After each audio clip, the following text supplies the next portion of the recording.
Conversamos con Martín Lustó, que ya está acá en el piso de Radio con vos. Martín, gracias por venir. Un gusto, ¿cómo andan? ¿Bien? Bien, bien. Está saliendo en vivo en YouTube, así que pueden ver el buzo de Martín Lustó, que espero que haya sido deliberado y que sepa que estaba la transmisión, porque es un buzo muy lindo. Es muy lindo, de verdad. Muy lindo. De hecho, ya ahí abajo tiene donde lo conseguís, mirá. Sí, estaba viendo eso. Es un regalo de mi mujer, porque esta foto, no la foto, este episodio tiene una historia que es que a mi vieja le gustaba mucho el box. Ah, sí. Iba al Luna Park. De hecho, yo la llevé. ¿A tu mamá? Sí. Sí. De hecho, yo la llevé cuando se recuperó una enfermedad, la llevé a ver al Ronia Castro, en una de esas jornadas que hubo tardías en el Luna, una de las últimas.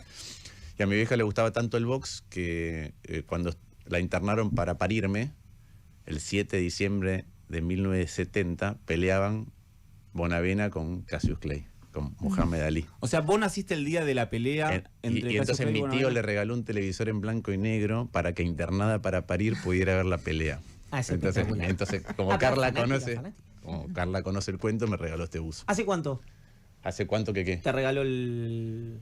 Eso fue esa... No me quiero meter en el coso, pero es tipo de esos regalos... 2 años. No. Regalo de cumpleaños o de cumpleaños o Día del Padre, hace 2 años. No, hace mucho. Bueno, en instantes con Martín Lustó sobre, por supuesto, la interna Juntos por el Cambio, su precandidatura a jefe de gobierno, la economía también. Tengo varias cosas acá de cuestiones globales, que es el SEAMSE, esta mesa, por culpa mía, que quiero hablar con Martín Lustó. Y también empecé el libro de Kissinger ayer, con lo cual leí 15 páginas, pero ya en 15 páginas me anoté varias cosas que quiero hablar con Lustó sobre temas de liderazgo también, porque habla sobre cómo un dirigente o un líder político puede convencer, seducir o persuadir a la sociedad que conduce o que eventualmente conduzca de sacrificios. Esa es la palabra que usa Kissinger en el libro y que es una palabra muy recurrente cuando uno escucha a los dirigentes políticos que quieren gobernar la República Argentina. Está Martín Lustó con nosotros. ¿Estás apestado? ¿Estás un poquito apestado? No, desde ayer que me duele un poquito la garganta. Ayer a la noche, entonces... Con los cambios de temperatura, yo ahora que soy padre me ocupo más de esas cosas que de cualquier otra. Igual te voy a decir una cosa, los pibes lo resisten mucho mejor que nosotros. ¿Sí? ¿Te parece? Sí. Menos quejoso, ¿no? No, depende de ya la una característica historia de por cualquier cosa. Pero no, para mí el cambio, no sé, ayer a la noche estaba en Lugano. Sí. Y te agarra el frío a la noche y saliste a la mañana. Sí, claro. Sí. No sé, los chicos se resfrían pero siguen jugando. También son los que lo traen a la casa, que van a la escuela. Tampoco los liberemos de toda culpa. No, pero no es liberarlo de culpa. Mira, me acuerdo cuando estuvimos en la embajada en Washington, un día nos sacan a pasear por el río, por el Potomac. Y yo dije, tirémonos al río todo. Y resulta que después no es apto para bañarse. Y tiempo después, lo miden todos los años, ¿viste? El nivel de... La calidad del agua, sí. Y había gente que se bañaba. Y tiempo después me llevaron a un encuentro sobre una iniciativa que se llama Brain, que trabaja... Argentina forma parte, pero cómo funciona el cerebro, un montón de cosas. Y me tocó al lado como de un inmunólogo hiper prestigioso y le conté la anécdota. Me dijo, es buenísimo, porque así tu hijo ya se empieza a cubrir de ciertas cosas y está más protegido. Claro, ellos van adquiriéndolo rápido. Hay que tome 1 litro de ese río, que tome todas las bacterias, así desarrollan los anticuerpos y ya. Se enferman por ahí más rápido que nosotros, pero porque entiendo que están desarrollando anticuerpos más fácil. Martín, yo odio las metáforas, no, odio es una palabra muy fuerte, pero no me gustan las metáforas médicas de patologías para hablar de la política, aunque son muy gráficas, digo porque justo estábamos hablando de esto. Así que me corro de ahí, pero sí te quiero preguntar, ¿qué balance haces, no sobre vos personal o políticamente, sino sobre el dispositivo del cual formás parte después de esta semana que fue realmente histórica, por lo menos para PRO y para el tiempo que tiene Juntos por el Cambio también? ¿A qué te referís con dispositivo del cual formas parte? ¿Es la política en general, Juntos por el Cambio? Juntos por el Cambio. Juntos por el Cambio es una coalición, ¿sí? Una coalición que tiene visiones y matices sobre visiones diferentes y matices sobre las cosas, que durante un tiempo, en mi opinión, producto de la falta de potencia del radicalismo para generar candidatos e ideas nacionales, tenía una monovisión, estaba comandado por el PRO. Y ahora me parece que lo ves que no es solamente por el PRO, sino por una parte del PRO, que era una visión mucho más afín al expresidente. Yo creo que Juntos por el Cambio es más grande que el PRO, es más grande que el radicalismo, porque es una coalición, y los partidos son más grandes que las personas. El radicalismo es más grande que cualquiera de los que somos radicales, y el PRO es más grande que el macrismo y que el propio Macri. Y me parece que lo que está ocurriendo es eso, que hay un debate sobre cómo la coalición adquiere ideas y mecanismos de validación de liderazgos que son colectivos y no individuales, no más dedo, y un mecanismo que en el caso de la ciudad esté mucho más cerca de la gente, que es tratar de que la elección de la ciudad sea sobre la ciudad. Ahora, no en una situación ideal o deseable, sino porque la realidad opera, digamos. ¿Crees que los partidos hoy son más importantes que las personas, teniendo en cuenta que venimos... También quiero hablar de esto, digamos, si se abren, si es un nuevo escenario, si son fronteras ahora que son más brumosas, pero venimos de dos liderazgos muy, muy fuertes como son el de Cristina Kirchner y el de Mauricio Macri. Perdón, un argumento, Cristina cuando se va en 2017 del PJ, con un sello que inventan en 25 minutos, termina ganándole al partido institucionalmente, que en ese momento creo que lo encabezaba Florencio Randazzo. O sea, mira, esa es una muy buena pregunta. Parece un latiguillo cuando uno tiene que pensar. Pero justo el otro día tuve una reunión con Julio María Sanguinetti. Sí. Hablábamos de esto, de partidos y personas. Partidos y personas. Yo porque soy un gran defensor y siempre fui un gran defensor de las PASO. Porque es cierto que las democracias actuales tienden a ser sistemas en los cuales las personas priman mucho más de lo que... del peso que tenían antes. Antes pesaban los partidos y ahora empiezan a pesar mucho más las personas. ¿Por qué? En gran medida porque cambió mucho el sistema de medios. Cuando yo digo esto, el otro día lo dije en un off con periodistas y se enojaron, pero no les estoy diciendo que ustedes son responsables de este fenómeno, lo que estoy diciendo es que se modificó mucho el sistema de medios. ¿En qué sentido? Vos dijiste, yo soy grande, bueno, yo tengo 52 años, yo me acuerdo, ¿sí?, de que había 4 canales, y de que había un solo programa político, que era Tiempo Nuevo, y que era aburridísimo, pero no había otra cosa para ver, y si te querías cambiar de canal, tenías que pararte y girar una perilla, y la tele era en blanco y negro. Hoy, vos antes me preguntabas, ¿viste tal serie? Hoy vos tenés 150 canales en tu casa si tenés cable, tenés el teléfono, tenés las plataformas, tenés internet. Entonces, hay una puja por tu atención. ¿Qué hace eso? Que las personas que son buenas mediáticamente para generar noticias, empiezan a tener una relevancia muy grande. ¿Cuál es el inconveniente de eso? Que están desancladas de todo, ¿no? Es fácil ir de soltero, ir de libero en la política, pero después tenés que ser capaz de hacer reingeniería de cómo está la realidad. Tenés que decir, mira, hay que modificar la realidad.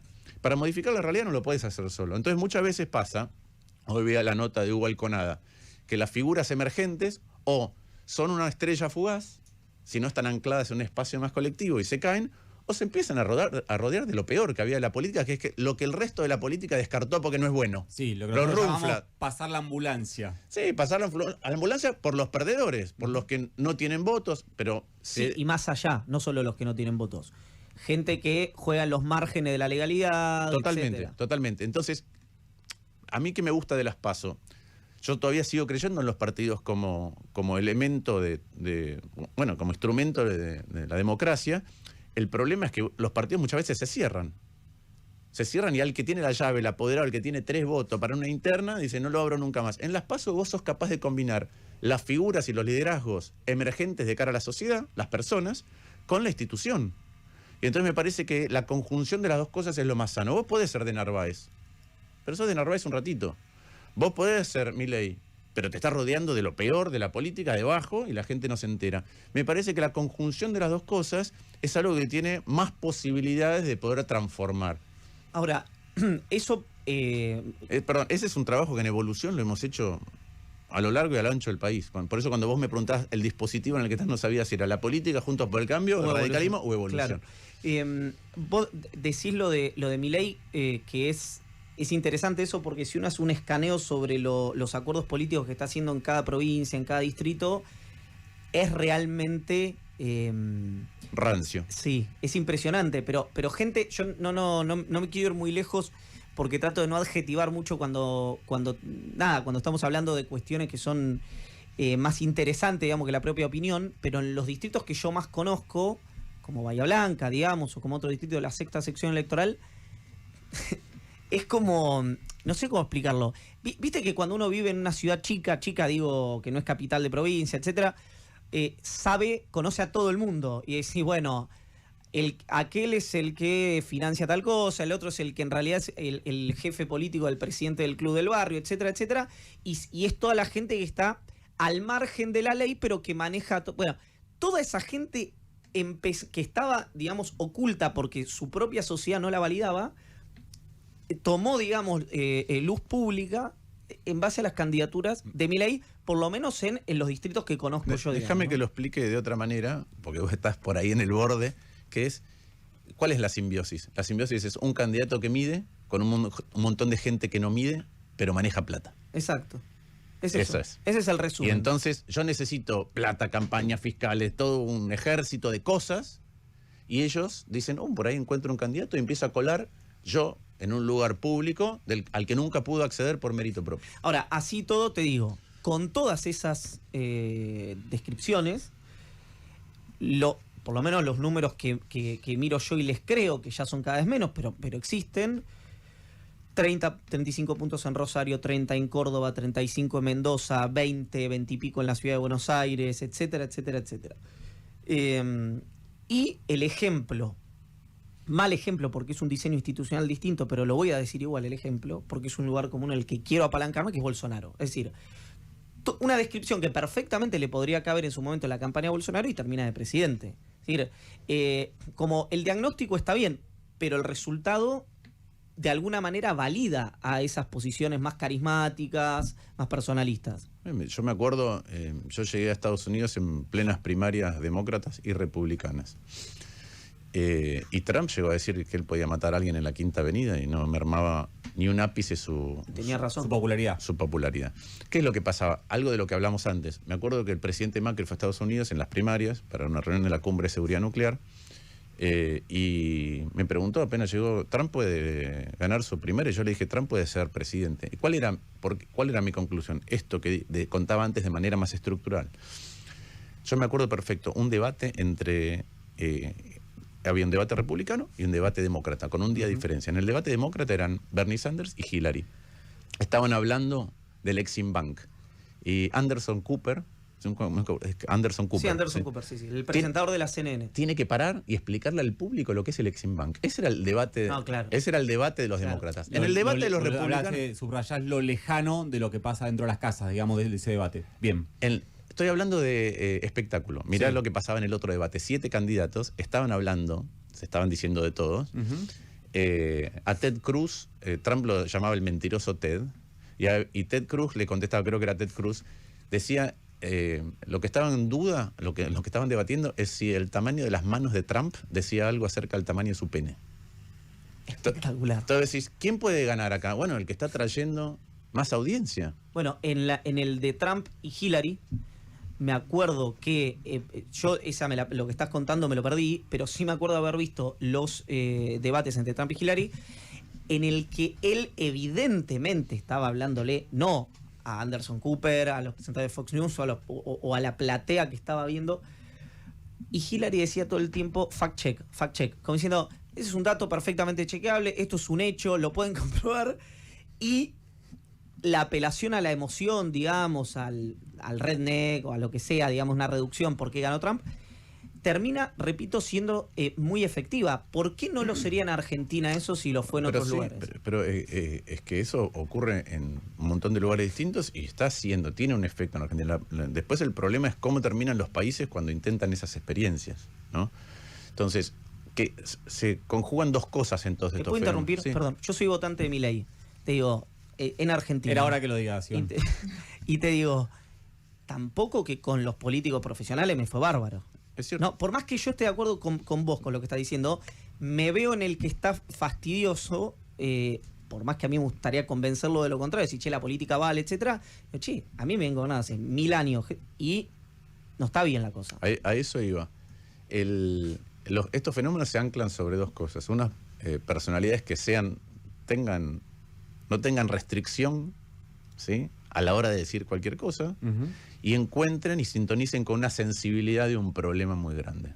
En el caso de Trump, pudo sintonizar con cierto sentir de no solamente conservadores, sino también demócratas en el interior del país que habían visto cómo desde la robotización hasta la extranjerización de la producción en China les había sacado y les había modificado el ámbito en el que vivían. Se sentían que el país había cambiado rotundamente. Yo me acuerdo, ahora por ahí me equivoco, pero en las elecciones del 2016, en Washington ganó Hillary 93-7. Pero vos salías de Washington, era un microclima, salías de Washington y recorrías un poquito y la gente veías todas banderas de Trump, porque la gente dice, el país cambió y este país no me gusta más. Ahora, ¿cuál es el problema? Ustedes saben que yo tengo una relación un poco de casualidad con Bono, con el cantante. Sí. Y Bono dice, la última vez que estuve con él, decía, ¿cuál es el problema de los populismos? Son grandes contadores de historias. Y decía, cuentos de hadas. Dice, el monstruo está ahí. ¿Quién es? En el caso de Estados Unidos, no se puede decir los mexicanos, los que vienen de abajo, o los chinos, o la casta. O la RAM. Exactamente. Entonces, lo que puede hacer es, acá está el monstruo, y entonces yo te cuento una historia que te voy a proteger del monstruo. Después la realidad es muchísimo más compleja. Y para poder transformar la realidad, las historias simplistas te llevan herramientas que no son las que te permiten hacerlo. Y eso es algo que estamos viviendo, insisto, por la degradación y errores de la política en la Argentina y en un montón de lugares, y también por cómo funciona el sistema de medios. Ahora, hay algo a lo que ellos apelan en términos de personalidad, que además me parece válido, porque muchas veces veo la tendencia opuesta en la política, y es, ellos muestran una ambición real por cambiar la realidad. Yo te digo, para mí lo más peligroso que está pasando no es que obviamente la gente está desengañada, la gente está desesperanzada, frustrada, no sabemos dónde vamos, pero lo peor, y yo creo que ustedes también lo viven, es que yo tengo muchos colegas que cuando te sentás, muchos políticos, cuando te sentás a decir, mira, hay que hacer esto, encontremos, en realidad no piensan que se puede hacer. Entonces, si el que está ahí sentado, entonces ¿por qué querés ser? Si no pensás que se puede hacer de verdad algo distinto, ¿para qué estás pidiendo un lugar? No, bueno, porque tengo mi vanidad personal, o tengo mis intereses personales, o no sé vivir en otro lugar, o no sé qué hacer. Entonces, al final, ellos que muestran, dicen, mirá, lo vamos a cambiar. Señalan al enemigo equivocado, los métodos equivocados, el diagnóstico es malo, pero te muestran eso. Y yo creo que la política está mostrando falta de ambición para transformar la realidad. No hay convicción de que se puede hacer. Y yo estoy convencido de que se puede. Milei en Ushuaia ayer, un fenómeno brutal, que es una provincia que literalmente va a dejar de existir, digamos. Y lo digo brutalmente, pero si Milei aplica, para empezar, el régimen, digamos, claro, ¿no? Sí. O sea, es una provincia que literalmente la cortás y se la lleva el océano. Hay que mandar a imprimir nuevos mapas. Exactamente, si Milei llega a ser presidente. Y es, pero brutal la convocatoria que tuvo ayer.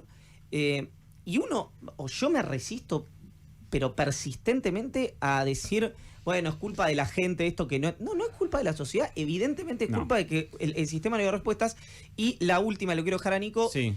Los focus que yo vi, no sé si lo vieron ustedes, vimos los mismos. El 50% de los votantes de Milei está a favor de, cito textual, un rol activo del Estado en la economía.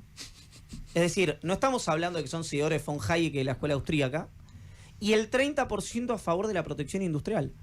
Es decir, evidentemente un porcentaje alto es canalización de hartazgo, no es que la Argentina se liberalizó de manera extrema. Pero es igual en todos lados ese fenómeno, porque hace rato que a las democracias le está costando encontrar la respuesta a problemas más complejos, entre otras cosas porque... Mira, yo estuve con Julio María Sanguinetti, con Lagos en otro momento, tengo buen vínculo con Felipe González. Son personas que transformaron sus países en situaciones muy complejas, pero pareciera que hay una pérdida de ambición de que se puede hacer, ¿sí? Con la Argentina, o por ejemplo en la ciudad, con la zona sur, es como decir, uy, es tan difícil lo que hay que hacer que ni lo quiero encarar. Si no, al revés, tengamos un plan maestro para ir en una dirección y transformar las cosas, porque otras generaciones lo tuvieron. Entonces, ese fenómeno de hartazgo en distintos lugares, con que la democracia perdió la capacidad para transformar la realidad en tu favor, y está como a la buena de Dios con una correntada, llámese globalización o distintas pujas, falta de identidades que traccionen una transformación de la sociedad en determinado sentido, hace que finalmente la respuesta de todo, por izquierda o por derecha, sea siempre la misma. Porque Trump, ¿qué decía? No decía casta, pero decía, en inglés decía drain the swamp. Es, quitémosle el agua al pantano. ¿A qué pantano? Washington. La política. Es el mismo discurso.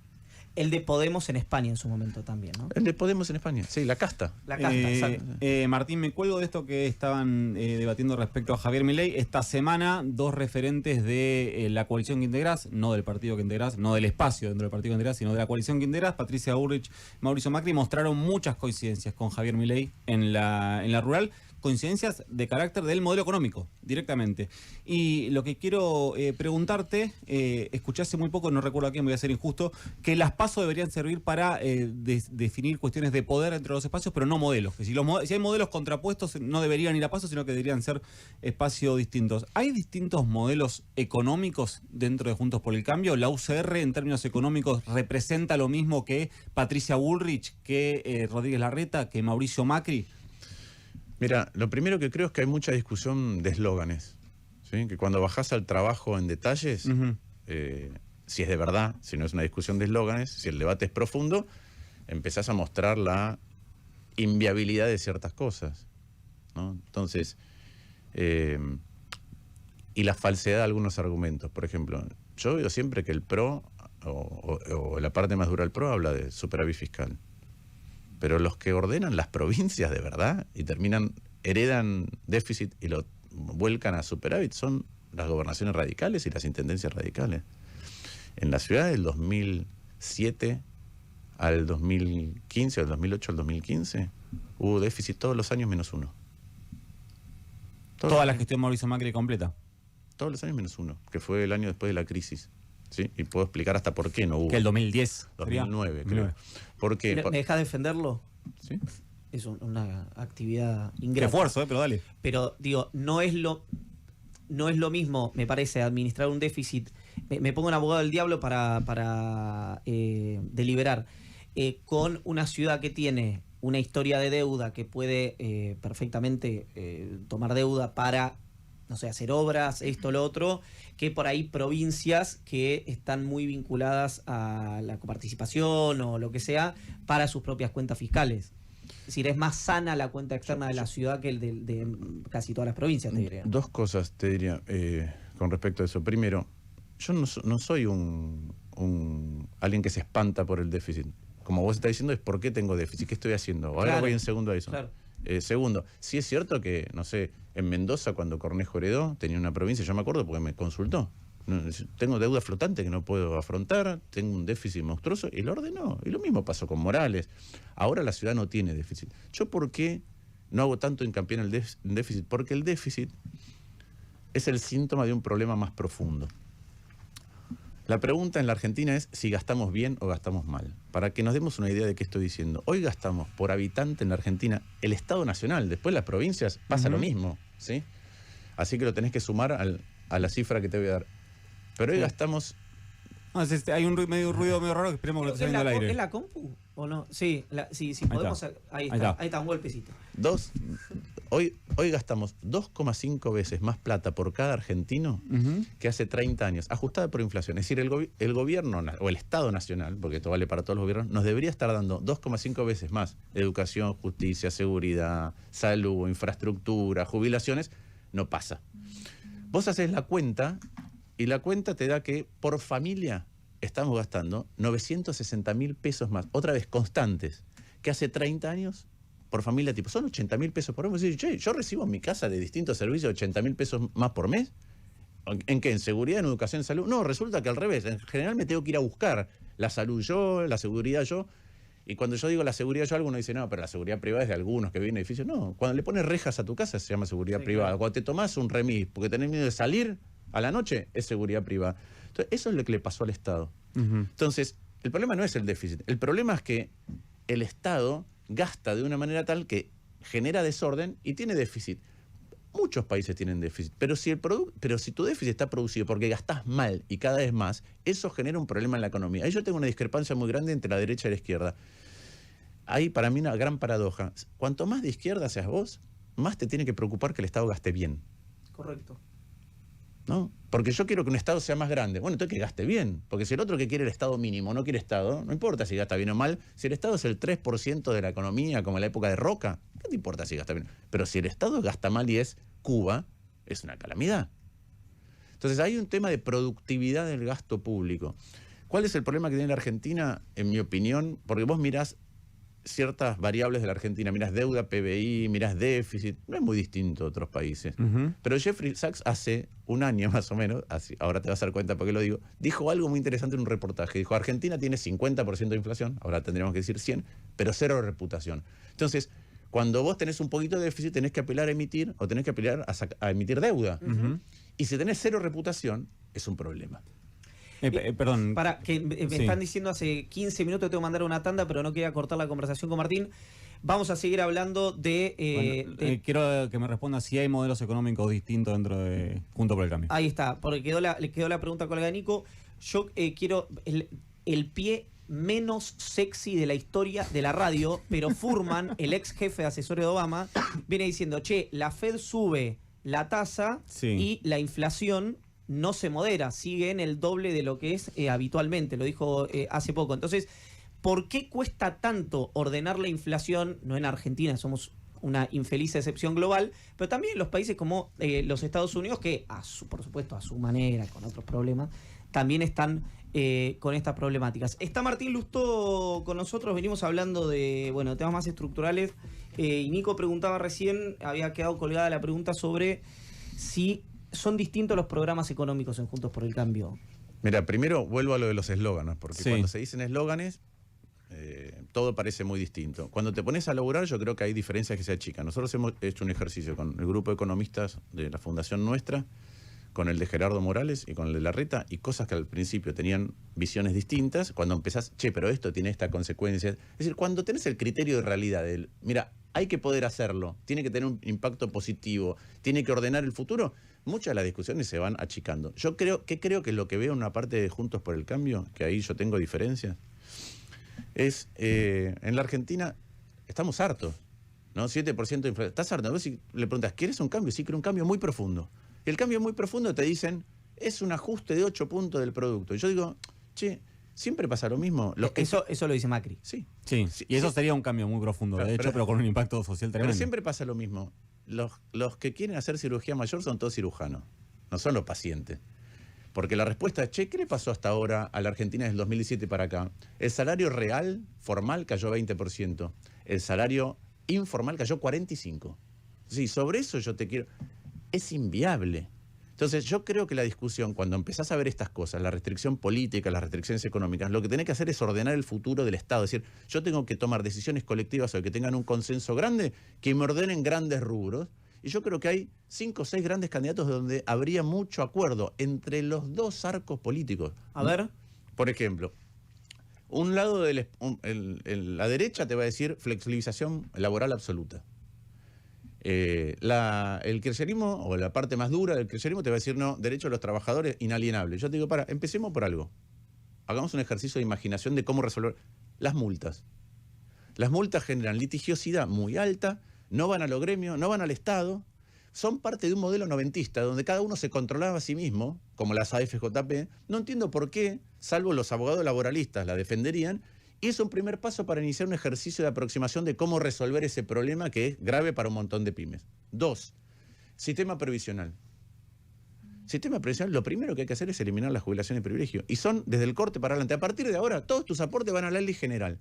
En la Argentina solamente el 41% creo que aportan al régimen general. Los demás tienen todos un régimen distinto, que muchos son deficitarios. Yo te digo, no, yo te reconozco lo que aportaste a tu régimen ahora, pero a partir de ahora vas a la general. Y después, de acuerdo, si tenés 20 años de jubilación de privilegio aportadas y 10 de lo nuevo, te hago un tercio o 2 tercios. Eso último, Martín, implica enfrentar, digamos, porque cuando vos hablas de jubilación de privilegio, las jubilaciones de privilegio en general en algunos sectores están en sectores de poder. O sea, implica, por ejemplo, de arranque enfrentar al Poder Judicial. Uno, que no quiere pagar ni ganancias. Imagínate sacarle la jubilación de privilegio. Bueno, eliminación de las exenciones de ganancias. ¿Por qué te digo esto? De que puede haber acuerdo con estas cosas, igual que tarifas. Para mí, si me atrasan las tarifas, yo tengo la culpa de que me las atrase y me le tirás por la cabeza de un día para otro. Yo creo ¿qué quiere decir que la tarifa se atrase? Que todos los años yo subí las tarifas menos que la inflación, o que el costo de producir las tarifas. Ahora tengo que hacer lo contrario. Lo puedo hacer todo de un día, pero lo puedo hacer en 4 años. Entonces yo creo que esas cosas ordenan enormes gastos del Estado, enormes gastos. Ejemplo, vos muchas veces escuchás decir, no, hay muchos empleados públicos. Perfecto, hay exceso. Yo lo vivo en el Senado, lo veo en diputados. Hay en la Ciudad de Buenos Aires también. ¿Es culpa del que está empleado? No. Entonces, ¿sabés qué? No reemplacemos ninguno que no sea imprescindible. El 23,5% de los empleados del Estado Público Nacional tiene más de 60 años. Se van a jubilar en los próximos 4 años. Hagamos un acuerdo de que lo... Entonces yo creo que eso es viable y te ordena el rumbo del Estado. Y después tenés que tomar medidas puntuales donde vos ves que hay cosas que no tienen sentido. Pero me parece déjame, que... déjame interrumpirte, porque en todo esto tenés... Me corporizo otra vez a Patricia Bullrich, a Macri o a Milei, y te digo, divino todo, pero ahí tenés 5 puntos. A ojímetro, 6 puntos. Y el problema acá del déficit, si es... quienes dicen que el déficit es el problema central, digamos, son los salarios, las jubilaciones puntualmente y los salarios del Estado. Y el gasto social, ¿no? ¿Cómo? Y el gasto social, claro. ¿Cómo haces para tocar eso, que es el eje central, el 70%? Primero, 75%. Antes de eso, déjame decir una cuestión que para mí es muy importante acerca de, vos necesitas que la corrección que tenés que hacer no sea hiperrecesiva, que no te baje un escalón más en los salarios. Entonces, vos necesitas mostrar que hay un cambio. Yo digo, cuando te dicen el shock es el cambio de dirección. Después tenés que caminar paso a paso, ¿no? Que voy a saltar al otro lado. ¿Por qué digo esto? Yo le pregunto a empresarios, le pregunto a ustedes, le pregunto a los oyentes, ¿vos qué preferís para modificar las cosas en una dirección que a vos te parezca atractiva? ¿Que la saques por un voto y que después el impacto político, se lo dije al propio Macri hablando, y que después el impacto político sea tan grande que en la siguiente elección, en 2025, perdés, o que te asustás políticamente y revertís, o que sea menos importante, pero sea, es decir, menos importante en lo inmediato, pero que tenga tanto consenso que sea irreversible? Entonces ya sabés que caminás colectivamente en la dirección correcta. Todos los inversores te dicen lo segundo. Y la gente también. Porque prefiero ordenar el futuro. Y yo creo que ese shock genera expectativas diferentes por lo siguiente. Nosotros hablamos de vaca muerta, del litio, de la agroindustria, de la exportación de servicios, y que eso libera a la Argentina. Eso te va a generar más exportaciones de dólares si lo administras bien. Y si cuando estás exportando esos dólares volvés a engrosar el Estado mal, vas a tener el mismo problema que hoy. Entonces, para mí, hay algo que... El principal shock, esto es mi sensación, por ahí no es tan extendida como yo creo. Yo creo que el shock para los argentinos, para nosotros, y para aquellos que quieren invertir o venir a vivir a la Argentina, o volver a vivir en la Argentina, no es vaca muerta o el litio, es, mientras el resto del mundo, las democracias se desorganizan en su debate público, en la Argentina se empezaron a poner de acuerdo en un rumbo. Y eso, ahora estuve en Uruguay, estuve con Lacalle Pou, con el presidente, y estuve, que es de Partido Blanco, ¿sí? del Partido Nacional, y con la intendenta Carolina Cose, que es del Frente Amplio. Del PC, incluso. Sí, exactamente. Ella es PC. ¿En qué coinciden todos? Julio María Sanguinetti y Lacalle. Si nosotros tenemos 2 grandes coaliciones, pero la verdad es que los debates transcurren hacia el centro. Son peleas duras, pero tenemos una tendencia a discutir un núcleo y no nos apartamos demasiado. Entonces, yo creo que eso sería un shock de expectativas muy grande. Decir, ¿para cuáles son las discusiones? No es que un día uno dice, si gana la oposición va a haber muertos, y otro que dice, hay que semidinamitar todo. Porque eso a mí, como ciudadano, me genera pavura. ¿A quién... Me hablas mucho de Uruguay, entonces, ¿a quién vota Martín Lustó en España, ponele? ¿A quién vota? Sí, si Martín Lustó mañana se va a ir a España, se radica en España. Mira, yo soy más que otra cosa. Lo que pasa es que también creo que los liderazgos en todos lados del mundo, producto de lo que hablamos, se han degradado mucho. Sí, por eso no es Pedro Sánchez, tío, partido, dispositivo. Sí, yo tengo... La verdad que el hombre que hizo la España moderna se llama Felipe González. Bueno, hace poco me recomendaron un libro que no lo puedo encontrar. Un tal González. Un tal González. Me lo recomendó Pichetto a mí. Ah, mira. Sí, de hecho está como trabado Miguel recomendando ese libro, es como un vendedor ambulante de Sí, a mí me gusta mucho, yo leo mucho ficción cuando tengo, siempre me gustó fue Anatomía de un instante, que sí, que es parte de eso, es parte de cómo haces para reconciliar trayectorias diferentes. Te hago ahí algo de eso, que...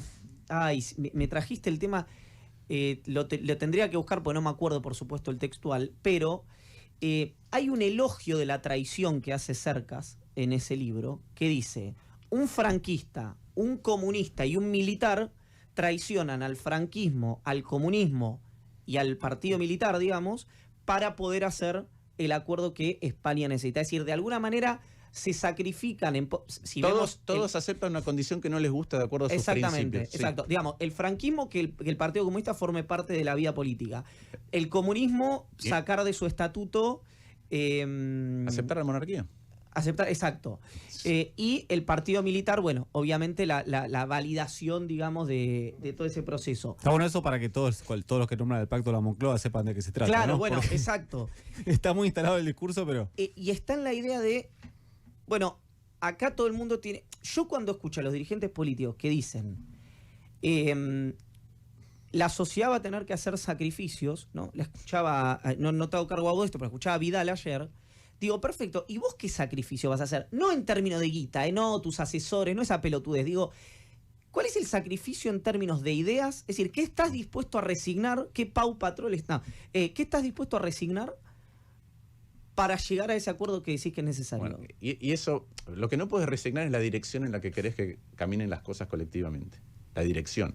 Después, en términos de instrumentos, en términos de estar abierto a que esa dirección tenga otros condimentos o tenga una calle distinta para ir, todo es parte de la mesa de negociación. Todo tiene que ser, porque si no es imposible. Yo tuve, ahora no me va a salir el nombre, pero estuve...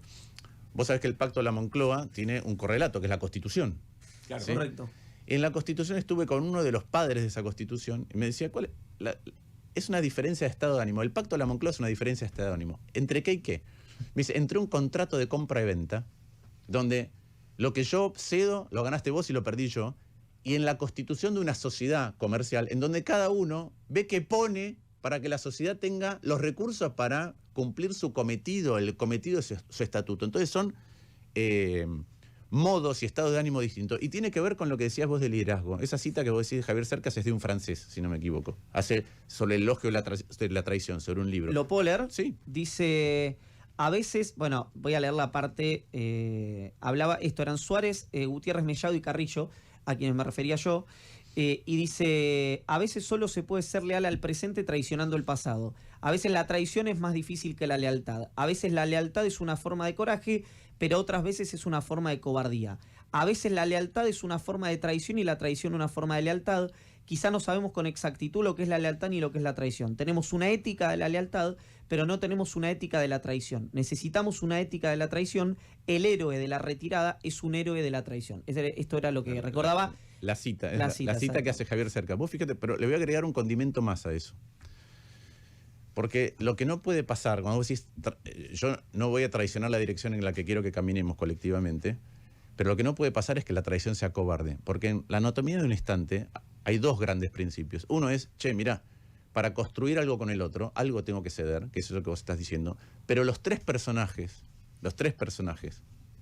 que marca Javier Cercas en su libro, son los tipos que cuando irrumpe el intento de golpe militar en el Parlamento, mientras todos se tiran debajo de su banca, se quedan plantados porque dicen, la muestra de carácter. Carácter hacia adentro de su espacio y carácter hacia afuera. Entonces, muchas veces se habla del carácter, el carácter para con el otro, le aplico el rigor al otro. Muchas veces el carácter es conducir ciertas cosas, inclusive dentro de tu propio espacio, hacia otro lugar dando debates internos. ¿Para qué? Para que colectivamente podamos ir a otro lugar. Colectivamente. Repito, haciendo algo que criticamos en conjunto acá, que era el debate del Partido Demócrata. No, yo no lo critiqué, ¿eh? Yo lo... Mide menos, pero es mejor. Mide menos. Estamos hablando solo de audiencias. Sí, está muy, muy alto YouTube, en serio. Así que muchas gracias a quienes están en el canal en vivo.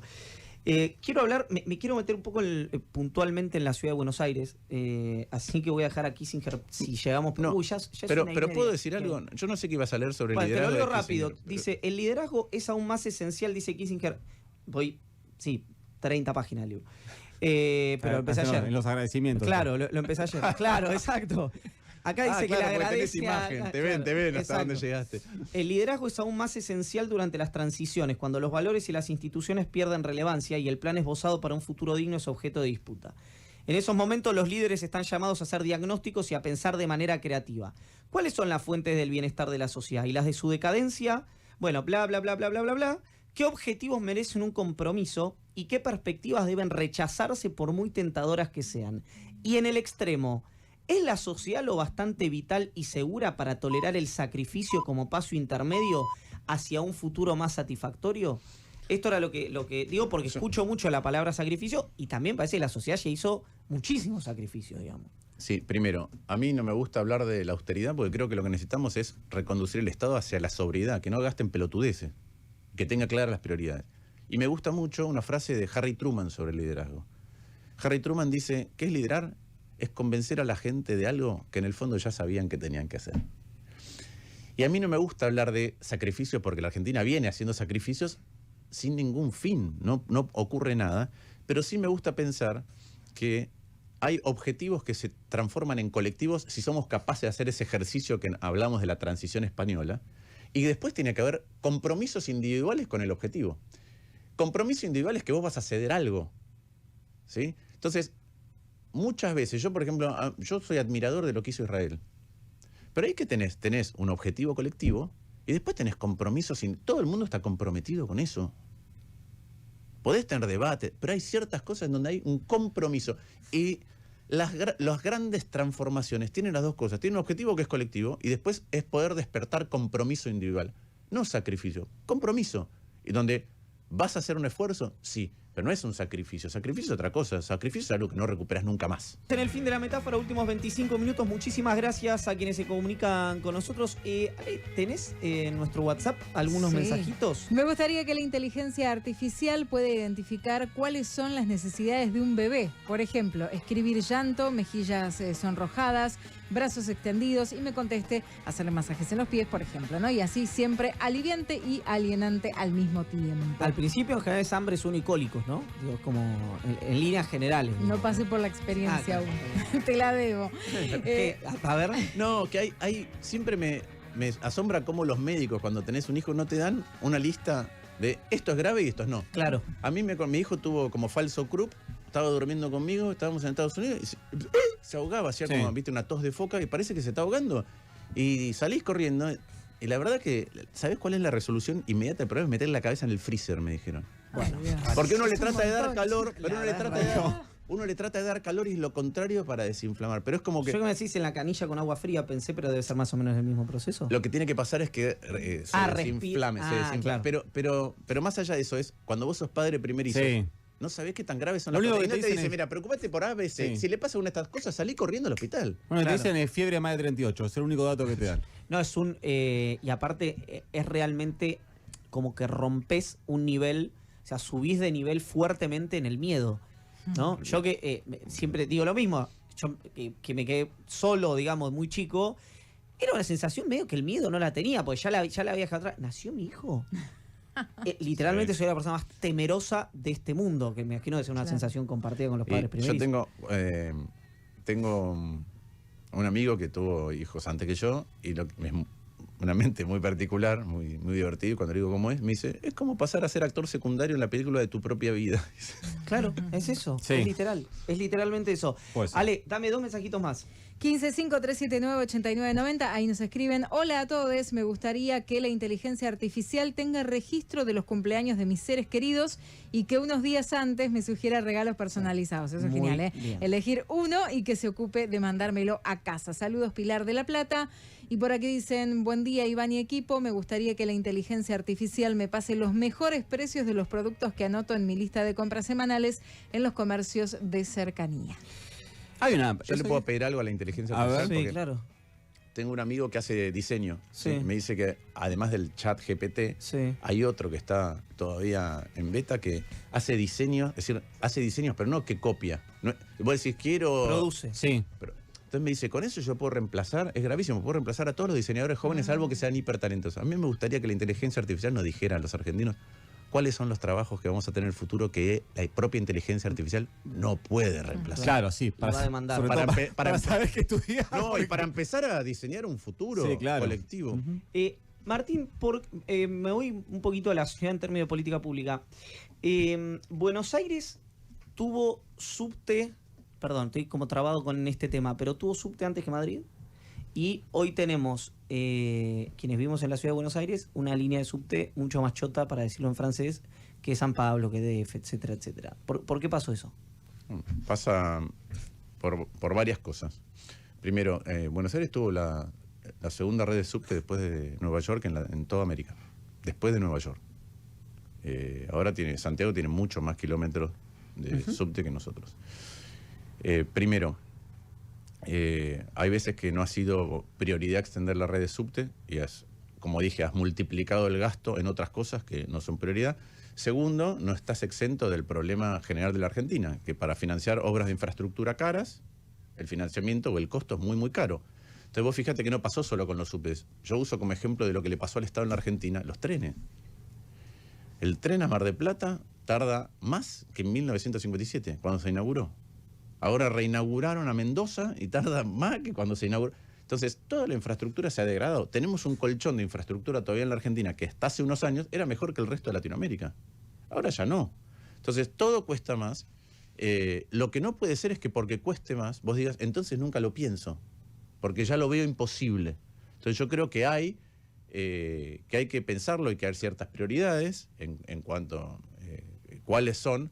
Lo tenés que pensar, pero sobre todo tenés que tener un plan maestro de cómo llegás a ese ahí.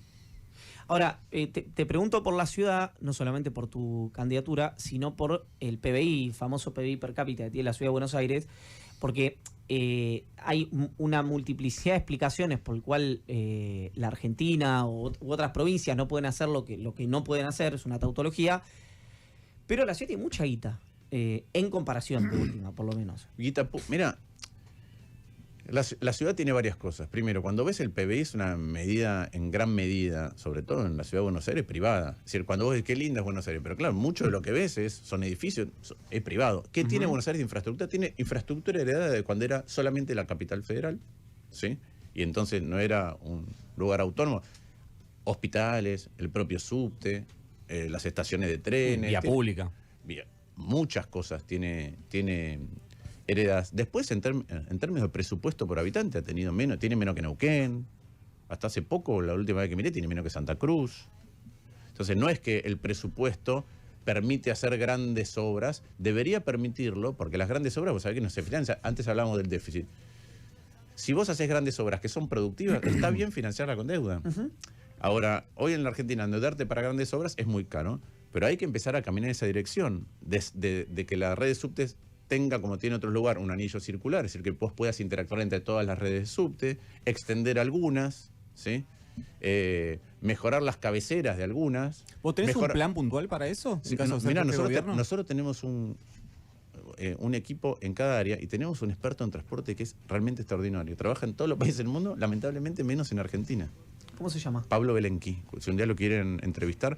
Me interesa, sí. ¿Por qué? Porque una de las cosas importantes, más allá de los lugares comunes, son los datos. Los datos. Ya no importan igual, Martín, ¿eh? Sí. No hay la discusión. Con datos cualquiera. No, pero por datos, por las modalidades de transporte. Entonces, las modalidades de transporte son eficientes. No sé, los trenes tienen estaciones más largas entre sí. Los subtes un poco más cortas, los colectivos más cortos. Y la importante es la interacción entre distintas modalidades. Sin datos, bueno, hay veces que, no me acuerdo bien cómo es la expresión técnica, pero es pasajeros transportados por unidad, horario, por día.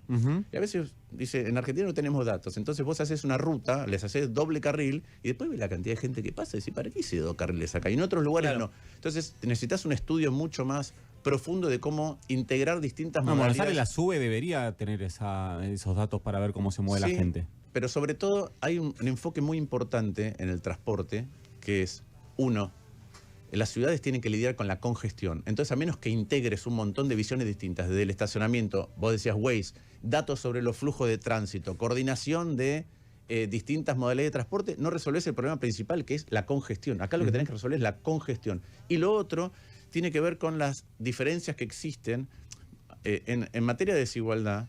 Ahora, después de la pandemia, tuvimos gente que antes íbamos todos al este, al microcentro, a trabajar. Y vos atravesabas distintos lugares. Ahora es más fácil descentralizar. No es que vas a hacer la ciudad de los 15 minutos, como se dice en Europa, porque alguien que viene a trabajar de La Matanza a la ciudad de Buenos Aires tiene 2 horas y media de ida y 2 horas y media de vuelta. ¿Qué 15 minutos?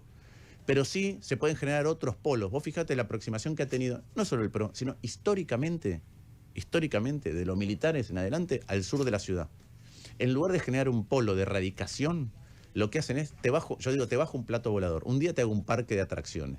Otro día te hago un autódromo. Otro día te hago unos Juegos Olímpicos y te dejo una villa olímpica.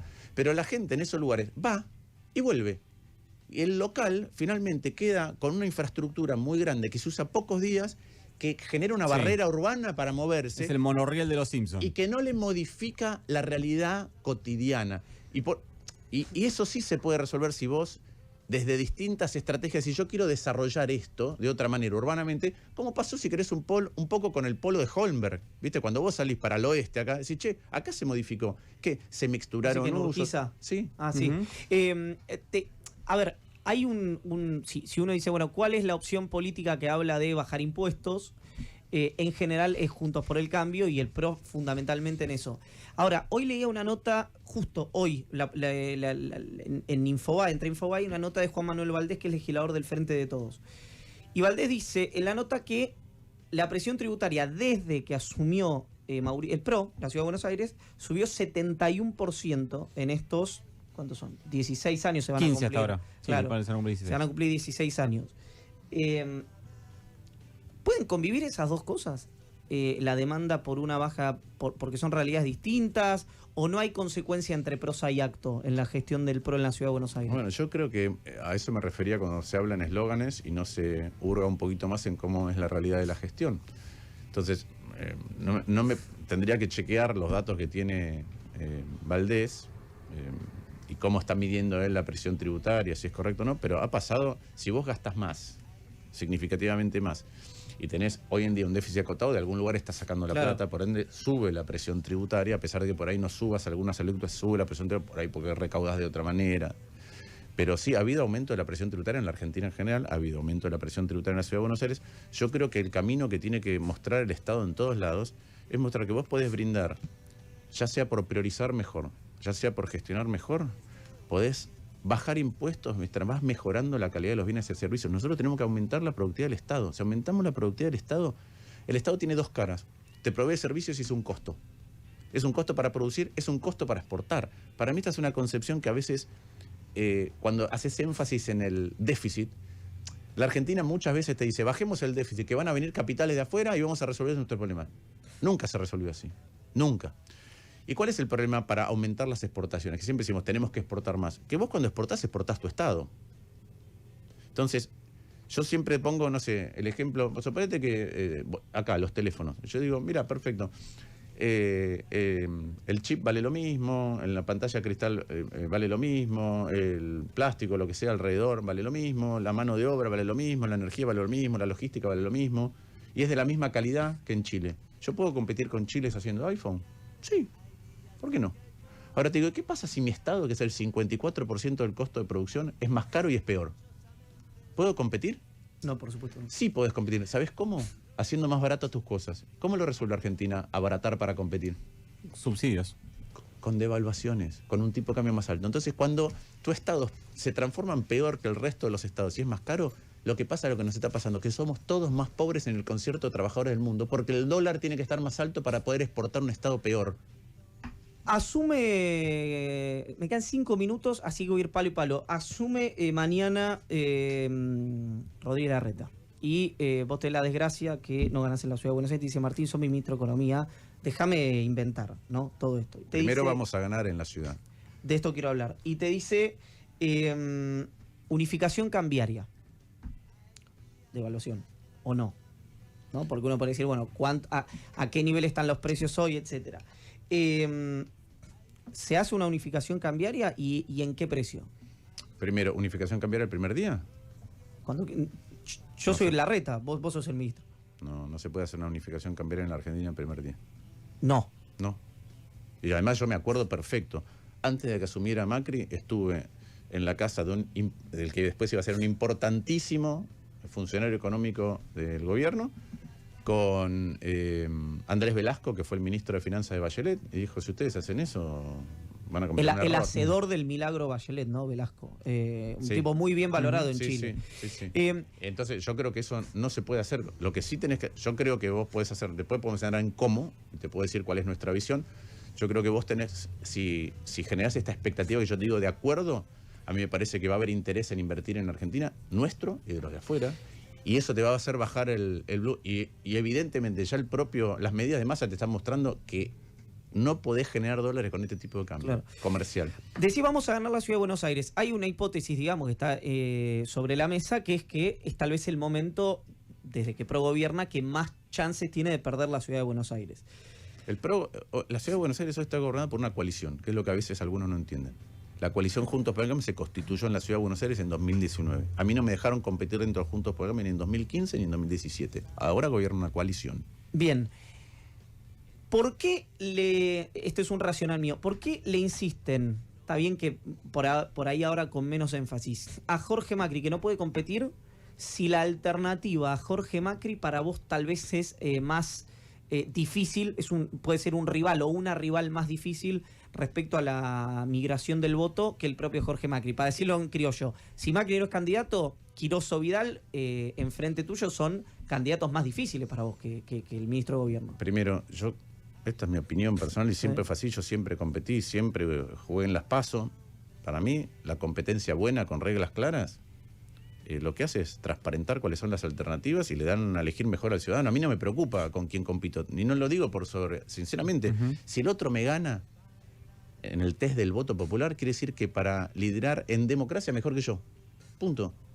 Es así. Esto es un tema que a veces... Como bilardismo político, el resultado marca... No, pero es...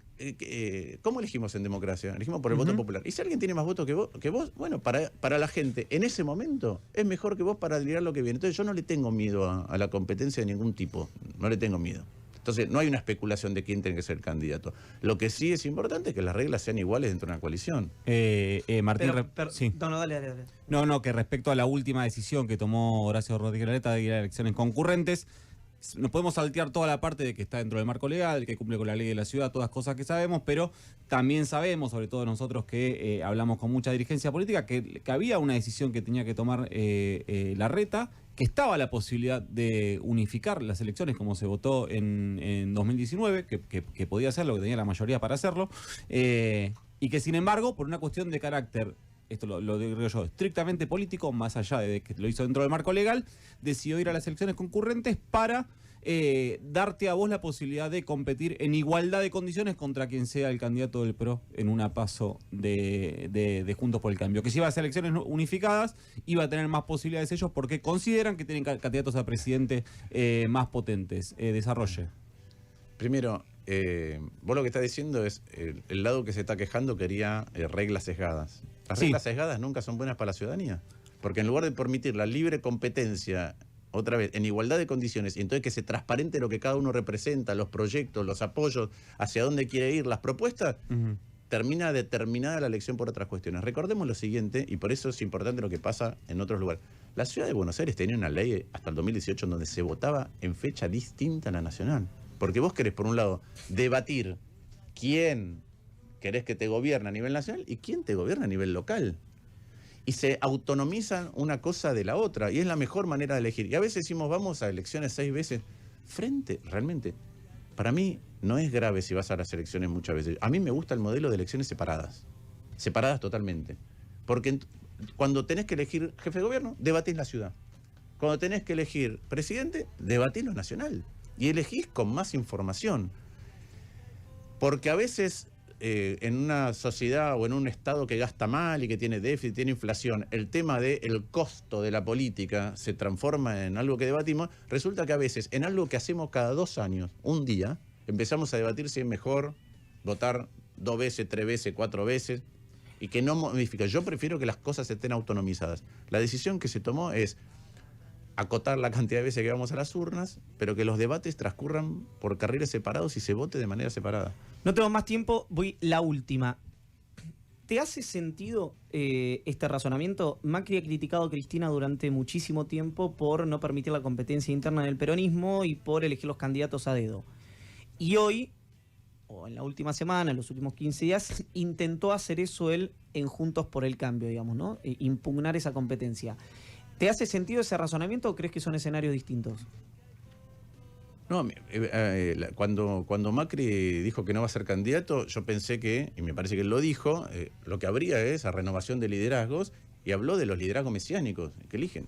Bueno, lo que queremos es que elija la gente, esa es la verdad. Y él después tiene todo el derecho a decir, me gusta mi primo. Pero hay 2 Macri, el del video y el de los reportajes, después que parece otra persona.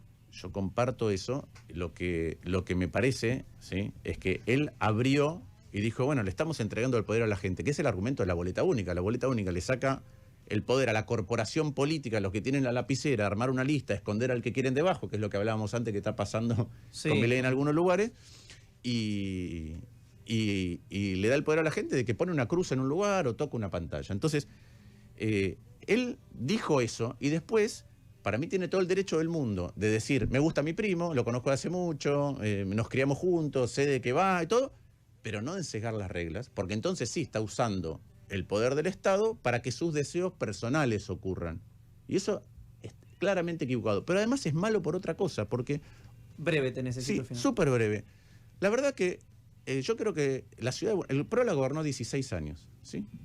Y hizo muchas cosas bien, pero en las cosas no resueltas, la ciudad de Buenos Aires, los porteños, nos vamos a beneficiar de miradas distintas y de mejores debates. Porque vos podés decir, mirá, sí... el Paseo del Bajo, acá cerquita, estamos cerca de Plaza Italia, no se inunda. No se inunda. Perfecto. Más. Pero, por otro lado, la salud, la educación, la desigualdad, son cosas estructurales que no se han mejorado. ¿Es cierto que la ciudad de Buenos Aires funciona mejor que la provincia de Buenos Aires o que el país en promedio? Sí, pero la verdad que ahí hay mejoras muy profundas para hacer. El sistema de turnos de hospitales no funciona bien. Nosotros estamos haciendo un censo para relevar hospital por hospital cuál es la aparatología que falta. Y a veces no te hablo de tomógrafo, falta un microscopio. Sí. Y lo mismo pasa en escuelas, ¿sí? Entonces, la verdad que de lo que hizo el PRO bien, está perfecto y deberá continuar. Pero hay otras cosas que las miradas distintas en una coalición van a enriquecer las cosas estructurales que le faltan a la ciudad de Buenos Aires. Gracias por la visita, Martín. Gracias a ustedes.